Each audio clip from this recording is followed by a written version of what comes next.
ನನಗೆ first card 3 of swords ಬಂದಿದೆ. Sad ಅಂತ ಹೇಳ್ತೀನಿ, ಆ್ಯಂಗರ್, ತುಂಬ ಸಿಟ್ಟಿದೆ, ಫ್ರಸ್ಟ್ರೇಷನ್, ತುಂಬ ಚಾಲೆಂಜಸ್.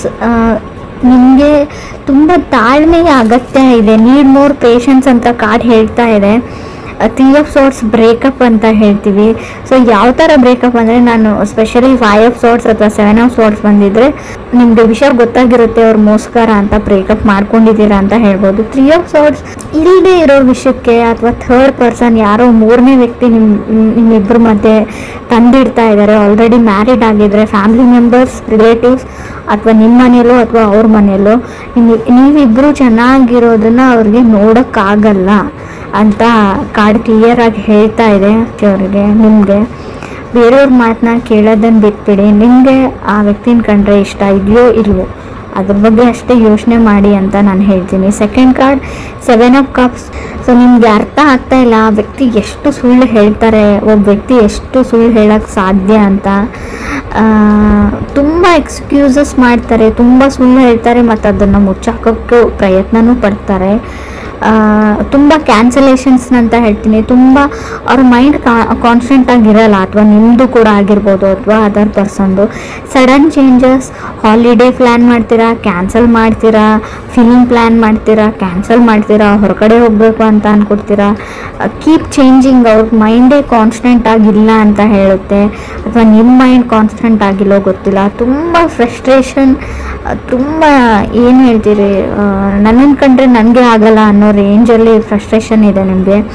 ಥರ್ಡ್ ಕಾರ್ಡ್ ನನಗೆ 5 ಆಫ್ ವಾಂಡ್ಸ್ ಬಂದಿದೆ. ಅವಾಯ್ಡೆನ್ಸ್ ಅಂತ ಹೇಳ್ತೀನಿ. ನೀವು ಅವ್ರನ್ನ ಅವಾಯ್ಡ್ ಮಾಡ್ತಾ ಇದ್ದೀರೋ ಅಥವಾ ಅದರ್ ಪರ್ಸನ್ ನಿಮ್ಮನ್ನು ಅವಾಯ್ಡ್ ಮಾಡ್ತಾ ಇದ್ದಾರೋ, ಈ ವಿಷಯದ ಬಗ್ಗೆ ನಂಗೆ ಮಾತಾಡೋದೇ ಇಲ್ಲ ಅಂತ ಡಿಸೈಡ್ ಮಾಡಿದ್ದೀರಾ.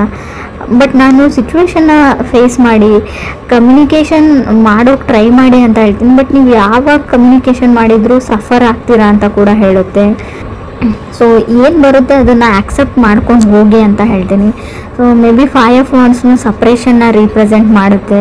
ಸೊ ಡೆಸ್ಟಿನಿ ಅದು ಏನಾಗಬೇಕು ಅಂತ ಇರುತ್ತೆ ಅದು ಹಾಗೇ ಆಗುತ್ತೆ. ಸೊ ನೀವು ಜೊತೆಗಿರಬೇಕು ಅಂತ ಇದ್ದರೆ ಎಷ್ಟೇ ಜಗಳ ಆಡಲಿ, ಎಷ್ಟೇ ದಿನ ದೂರ ಇದ್ದರೂ ಕೂಡ ಖಂಡಿತವಾಗ್ಲೂ ಮತ್ತೆ ನೀವು ಸೇರ್ತೀರಾ ಅಂತ ನಾನು ಹೇಳ್ತೀನಿ. ಫೋರ್ತ್ ಕಾರ್ಡ್ ನನಗೆ 4 ಆಫ್ ವಾಂಡ್ಸ್ ಬಂದಿದೆ. 4 ಆಫ್ ವಾಂಡ್ಸ್ ಮ್ಯಾರೇಜ್, ಮದುವೆ ಫಿಕ್ಸ್ ಆಗೋದನ್ನು ಹೇಳುತ್ತೆ. ಸೊ 4 ಆಫ್ ವಾಂಡ್ಸ್ ಇರೋದ್ರಿಂದ ನೀವು ಸದ್ಯಕ್ಕೆ ದೂರ ಆಗಿರ್ಬೋದು, ಜಗಳ ಆಡಿ ಮತ್ತೆ ನೀವು ಪ್ಯಾಚಪ್ ಆಗಿ ಒಂದಾಗ್ತೀರಾ ಅಂತ 4 ಆಫ್ ವಾಂಡ್ಸ್ ಹೇಳ್ತಾ ಇದೆ. So pushing to the end ಅಂತ ಹೇಳಿ ಬಾಟಮ್ವರೆಗೂ ಪುಷ್ ಮಾಡ್ತಾರೆ, ಅವ್ರು ಟ್ರಿಗರ್ ಮಾಡ್ತಾರೆ ಅದರ್ ಪರ್ಸನ್, ಅಥವಾ ನೀವು ಅದರ್ ಪರ್ಸನ್ನ ಟ್ರಿಗರ್ ಮಾಡ್ತಾ ಇರ್ಬೋದು ಅಂತ ಹೇಳುತ್ತೆ. 5th ಕಾರ್ಡ್ ಲವರ್ಸ್ ಕಾರ್ಡ್ ಇದೆ. ಲವರ್ಸ್ ಕಾರ್ಡ್ ಆ್ಯಕ್ಷನ್ ಮ್ಯಾಟರ್ಸ್ ಅಂತ ಹೇಳುತ್ತೆ. ನೆಕ್ಸ್ಟ್ ಕಪಲ್ ಆಫ್ ವೀಕ್ಸಲ್ಲಿ ತುಂಬಾ ಜಗಳಗಳಾಗ್ಬೋದು, ತುಂಬಾ ಸಾರಿ ಇರ್ಬೋದು, ಫರ್ಗಿವ್ನೆಸ್ ಇರಲಿ ನಿಮ್ಮ ಹತ್ರ ಅಂತ ಹೇಳ್ತೀನಿ. ಏನೇ ಆಗಿದ್ರು ಅವ್ರನ್ನ ಕ್ಷಮಿಸ್ಬಿಡಿ ಅಂತ ಕಾರ್ಡ್ ಹೇಳ್ತಾ ಇದೆ. ಸೊ ಇದರಿಂದ ನಿಮ್ಮ ರಿಲೇಷನ್ಶಿಪ್ ಉಳಿಯುತ್ತೆ. ಫ್ಯೂಚರ್ ಚೆನ್ನಾಗಿದೆ, ಬಟ್ ಸದ್ಯಕ್ಕೆ ಇದು ಸೈಕಲ್ ಥರ ಈಗ ಮತ್ತೆ ಜಗಳ ಆಗಿದೆ ಮುಂದೆ ಆಗಲ್ಲ ಅಂತ ಹೇಳಲ್ಲ, ಮತ್ತೆ ಜಗಳಗಳು ಆಗ್ತಾನೇ ಇರುತ್ತೆ. ಬಟ್ ನಿಮ್ಮ ಹತ್ರ ಇದೆ ಪೇಷನ್ಸ್ ಇಸ್ ಎ ಕೀ ಅಂತ ಹೇಳ್ತೀನಿ. ಎಷ್ಟು ನಿಮ್ಮ ಹತ್ರ ತಾಳ್ಮೆ ಇರುತ್ತೆ ಅಷ್ಟು ವರ್ಕ್ ಆಗುತ್ತೆ ಅಂತ ನಾನು ಹೇಳ್ಬೋದು. 6th ಕಾರ್ಡ್ ಸ್ಟಾರ್ ಕಾರ್ಡ್ ಬಂದಿದೆ.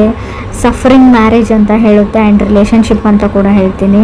ಸೊ ಮೇ ಬಿ ನೀವು ಆಲ್ರೆಡಿ ಮದುವೆ ಆಗಿರ್ಬೋದು, ಮದುವೆ ಆಗಿದ್ದಾಗಿಡಿದು ನಿಮಗೆ ಬರೀ ಸಫರಿಂಗ್ ಇರ್ಬೋದು, ಬರೀ ಈ ಮದುವೆಯಿಂದ ಬರೀ ನೀವು ತುಂಬ ಅಂದರೆ ತುಂಬ ಮಾನಸಿಕ ಅಶಾಂತಿನ ಅನುಭವಿಸಿರ್ಬೋದು. ಸೊ ಅದು ಡೆಸ್ಟಿನಿಯಲ್ಲಿದೆ, meant to have a fight ಅಂತ. ಸೊ ಅದನ್ನು ನೀವು ಚೇಂಜ್ ಮಾಡೋಕ್ಕಾಗಲ್ಲ. ಇವ್ರನ್ನೇ ಅಲ್ಲ, ಬೇರೆ ಯಾರನ್ನು ಕೂಡ ನೀವು ಮದುವೆ ಆಗಿದ್ರು ಡೆಸ್ಟಿನಿನ ಬದಲಾಯಿಸೋಕ್ಕಾಗಲ್ಲ. ಹಣೆ ಬರ ಅಂತ ಹೇಳ್ತೀವಿ ನಾವು, ಅದನ್ನು ನೀವು ತೆಗ್ದಾಕೋಕ್ಕಾಗಲ್ಲ. 7th ಕಾರ್ಡ್ 10 ಆಫ್ ವಾಂಡ್ಸ್ ಬಂದಿದೆ. ಅನ್ಲೋಡ್ ದಿ ಬ್ಯಾಗೇಜ್ ಅಂತ ಹೇಳ್ತೀವಿ, ಲ್ಯಾಪ್ಸ್ ಆಫ್ ಜಡ್ಜ್ಮೆಂಟ್ ಅಂತ ಹೇಳ್ತೀವಿ, ಪ್ಲ್ಯಾನ್ ಅಂತ ಹೇಳ್ಬೋದು. ನೀವು ಅದರ್ ಪೀಪಲ್ನ ಸಡನ್ನಾಗಿ ಜಡ್ಜ್ ಮಾಡೋದನ್ನು ಬಿಡಿ ಅಂತ ಹೇಳ್ತಾ ಇದೆ ಕಾರ್ಡು. ಸೊ ನೀವು ತುಂಬ ಬೇಗ ಬೇರೆಯವ್ರ ಬಗ್ಗೆ ನೆಗೆಟಿವ್ ಆಗಿ ಯೋಚನೆ ಮಾಡ್ತಾ ಇರ್ಬೋದು, ನೀವು ಅಥವಾ ಅದರ್ ಪರ್ಸನ್ನು. So maybe other person last ಮಿನಿಟಲ್ಲಿ ಅವ್ರ ಮೈಂಡ್ನ ಚೇಂಜ್ ಮಾಡ್ಕೊಳ್ತಾರೆ, ಸಡನ್ನಾಗಿ ಅವ್ರ ಡಿಸಿಷನ್ನ ಚೇಂಜ್ ಮಾಡ್ಕೊಂಡ್ಬಿಡ್ತಾರೆ ಅಂತ ಕಾರ್ಡ್ ಹೇಳುತ್ತೆ, ಅಥವಾ ನೀವು ಮಾಡ್ಕೋಬೋದು. 8th ಕಾರ್ಡ್ ಹರ್ಮೆಟ್ ಕಾರ್ಡ್ ಬಂದಿದೆ.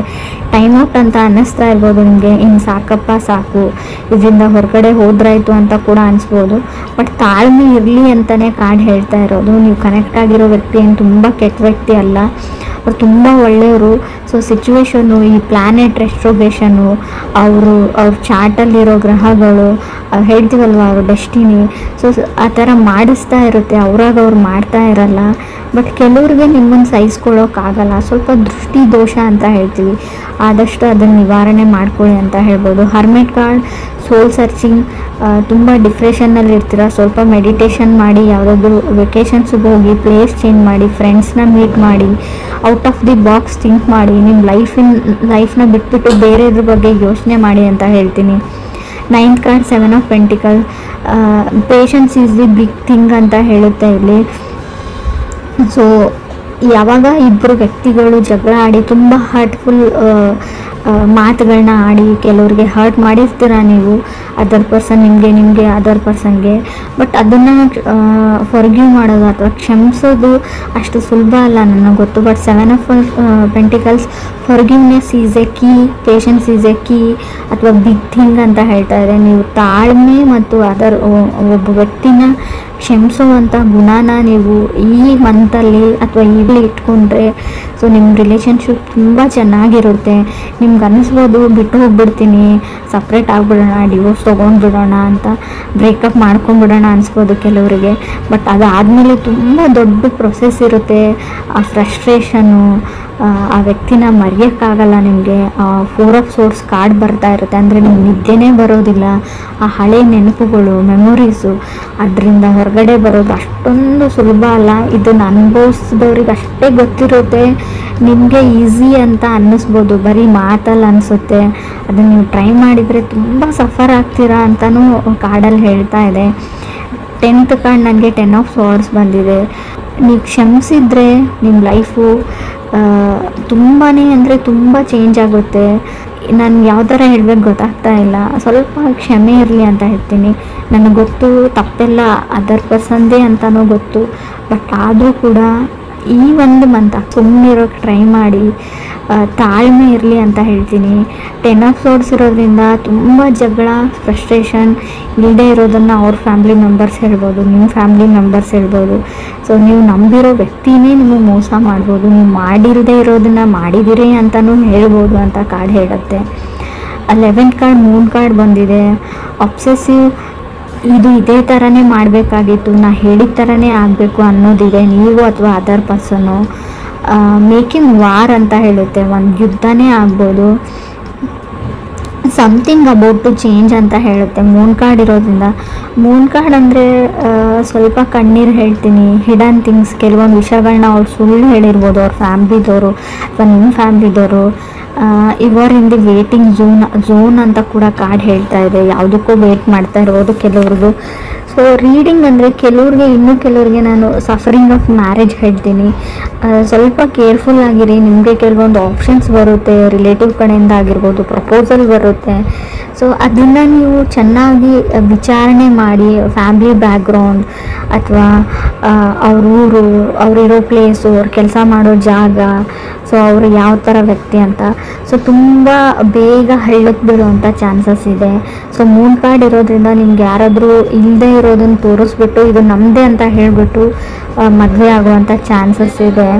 ಸೊ ಬಿ ಕೇರ್ಫುಲ್ ಅಂತ ಹೇಳ್ತೀನಿ. ಹರ್ಮಿಟ್ ಕಾರ್ಡ್ ಇರೋದ್ರಿಂದ ನಾನು ಒಂಟಿ ಆಗಿದ್ದೀನಿ, ನನಗೆ ಯಾರೂ ಇಲ್ಲ, ಲೋನ್ಲಿ ಆಗಿದ್ದೀನಿ ಅಂತ ಕೂಡ ಕೆಲವೊಂದು ಸರ್ತಿ ನಿಮ್ಗೆ ಅನ್ನಿಸ್ಬೋದು. ಸೊ ಆ ಕ್ಷಣಕ್ಕೆ ಯಾವುದೇ ನಿರ್ಧಾರಗಳನ್ನ ನೀವು ತೊಗೊಳ್ಬೇಡಿ. Out of the box think ಮಾಡಿ. ಯಾರಾದರೂ ಓಲ್ಡ್ ಫ್ರೆಂಡ್ಸ್ ಜೊತೆ ಫೋನಲ್ಲಿ ಮಾತಾಡಿ, ಮನಸ್ಸಿಗೆ ಸಮಾಧಾನ ಆಗುತ್ತೆ. ಪೇರೆಂಟ್ಸ್ ಜೊತೆ ಕನೆಕ್ಟೆಡ್ ಆಗಿರಿ. ನೀವು ಒಬ್ಬರೇ ಇದ್ದೀನಿ ಅಂತ ಅಂದ್ಕೊಳ್ಬೇಡಿ. ಲೈಫಲ್ಲಿ ಯಾರೂ ಒಬ್ಬರೇ ಇರಲ್ಲ. ಎಲ್ರಿಗೂ ಅವ್ರ ಫ್ಯಾಮಿಲಿ ಮೆಂಬರ್ಸ್ ಇರ್ತಾರೆ, ಎಲ್ರಿಗೂ ಅವ್ರ ಫ್ರೆಂಡ್ಸ್ ಇರ್ತಾರೆ. ಸೊ ಇದು ಒಂದೇ ಲೈಫ್ ಇರಲ್ಲ, ಅರ್ಥ ಮಾಡ್ಕೊಳ್ಳಿ. ಇದು ನಾನು ಯಾರಿಗೆ ಹೇಳ್ತಾ ಇದ್ದೀನಿ ಅವ್ರಿಗೆ ಮುಟ್ಟಿದ್ರೆ ಸಾಕು, ನನಗೆ ಅವ್ರು ತುಂಬ ದುಃಖದಲ್ಲಿದ್ದಾರೆ, ಸಫರ್ ಮಾಡ್ತಾ ಇದ್ದಾರೆ ಅಂತ ಗೊತ್ತು. ಈ ಸಿಚುವೇಶನ್ ನಿಮ್ಗೆ ಅಷ್ಟೇ ಬಂದಿರಲ್ಲ. ರಿಲೇಷನ್ಶಿಪ್ಪಲ್ಲಿರೋರಿಗೆ, ಕಮಿಟ್ ಆಗಿರೋರಿಗೆ ಎಲ್ರಿಗೂ ಈ ಕಣ್ಣೀರು ಬಂದಿರುತ್ತೆ. ಎಲ್ಲರೂ ಈ ಕಷ್ಟನ ಅನುಭವಿಸಿರ್ತಾರೆ. ಇದನ್ನು ಉಳಿಸ್ಕೊಳ್ಳೋದು ಅಥವಾ ಕೆಡಿಸ್ಕೊಳ್ಳೋದು ಅಂತ ಹೇಳ್ತೀನಿ ನಿಮ್ಮ ಕೈಯಲ್ಲೇ ಇದೆ. ಪೇಷನ್ಸ್ ಇರಲಿ, ತಾಳ್ಮೆ ಇರಲಿ.